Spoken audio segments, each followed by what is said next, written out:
time is a magician. A very convincing one.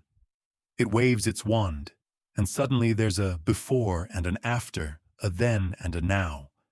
And we, poor souls caught in the act, spend our lives chasing one illusion while fleeing from another.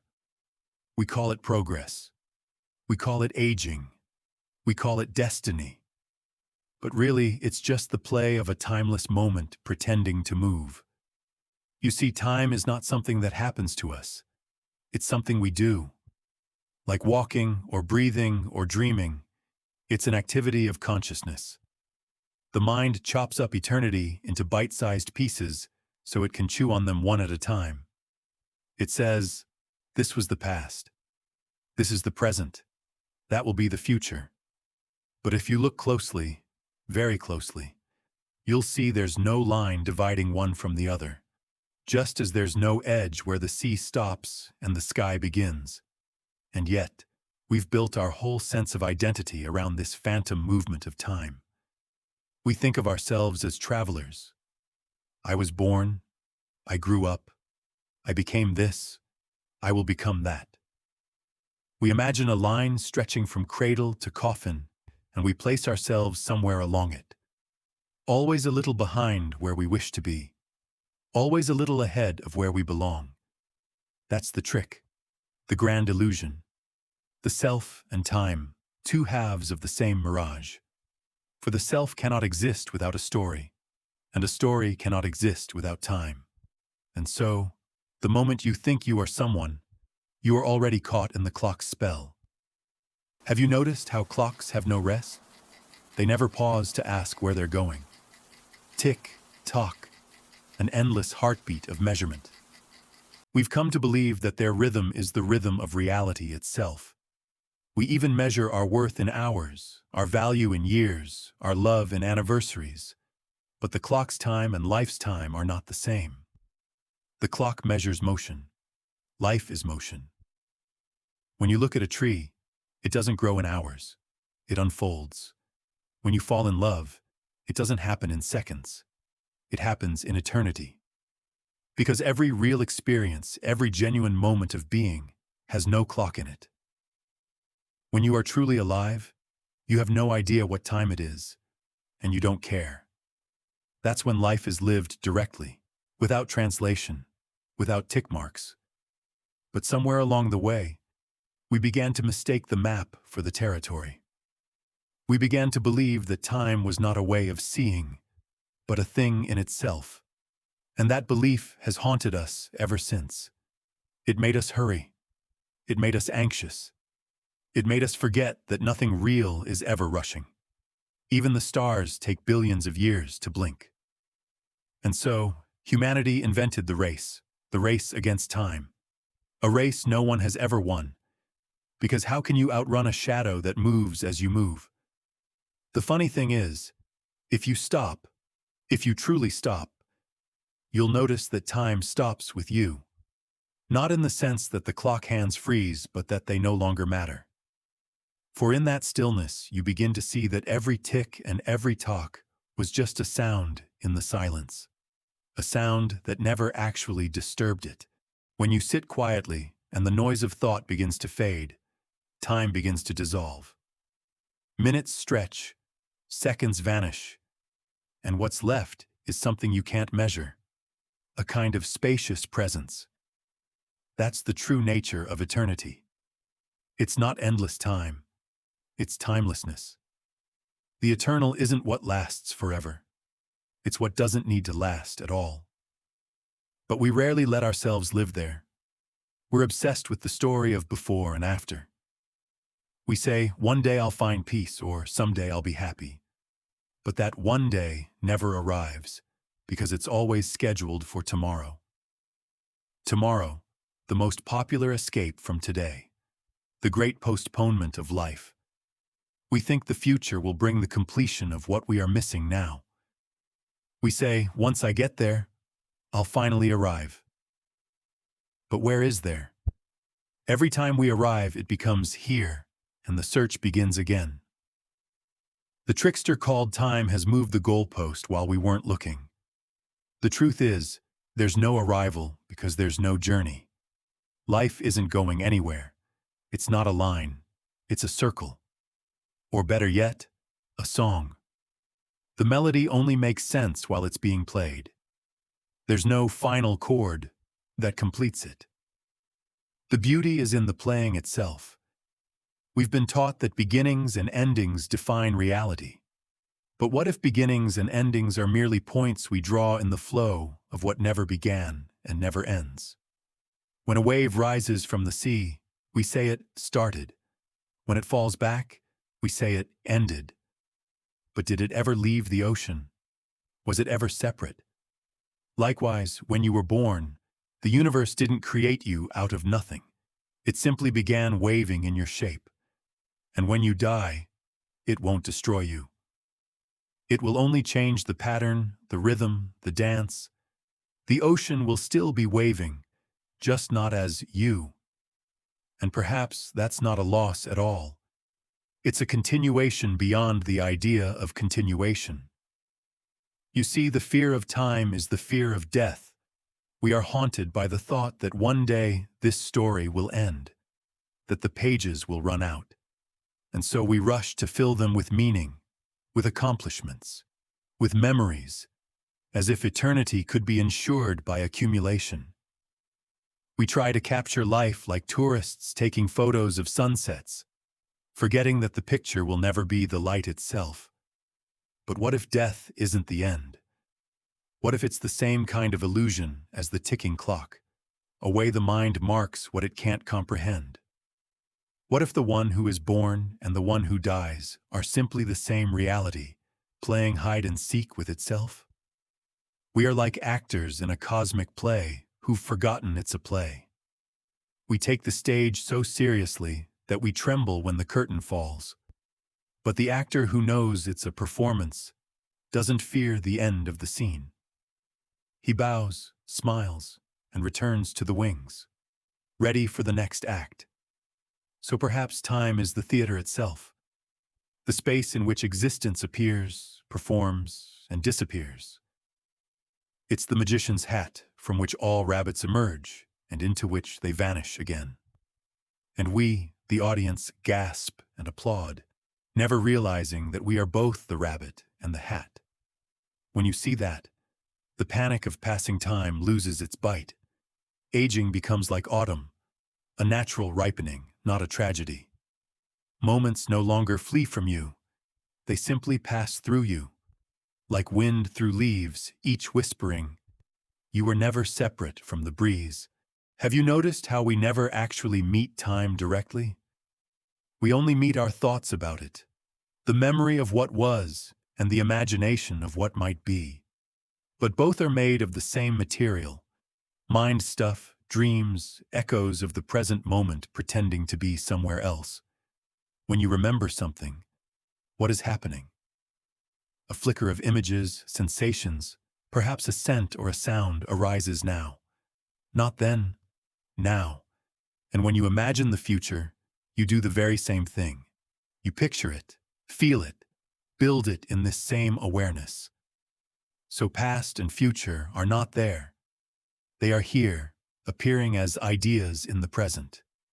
In truth, the present is the only time that ever exists, but it has no duration.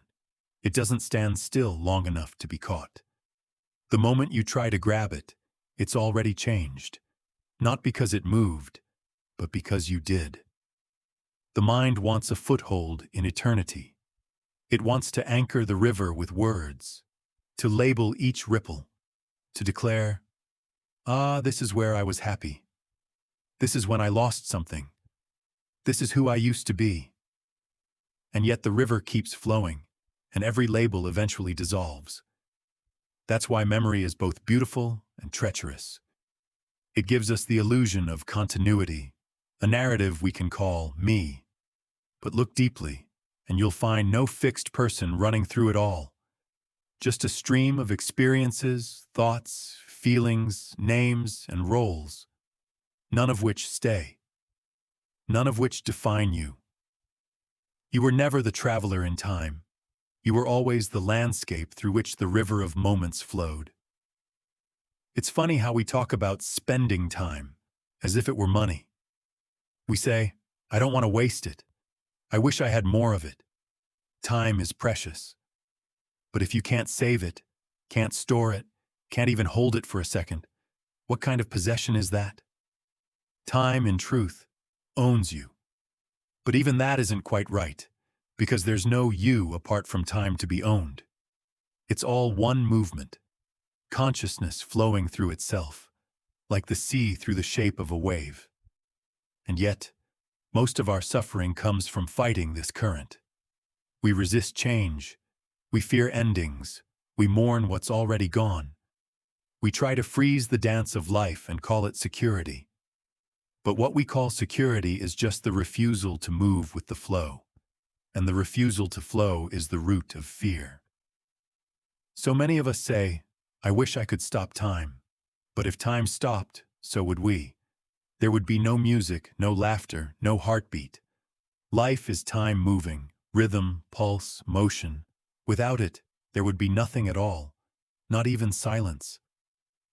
The wise realization isn't to stop time, but to see through it, to live so fully in each beat that the illusion of distance dissolves.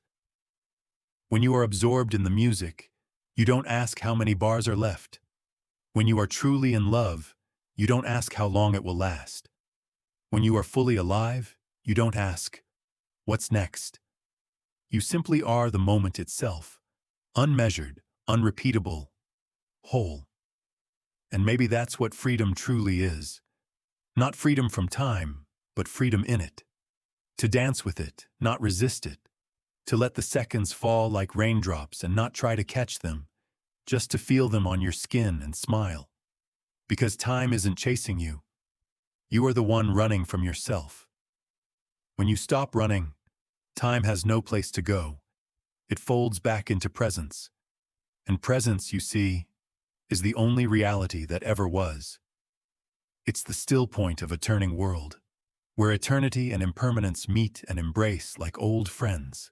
You might begin to sense now that the whole drama of before and after is a kind of theater we invented to keep the play interesting.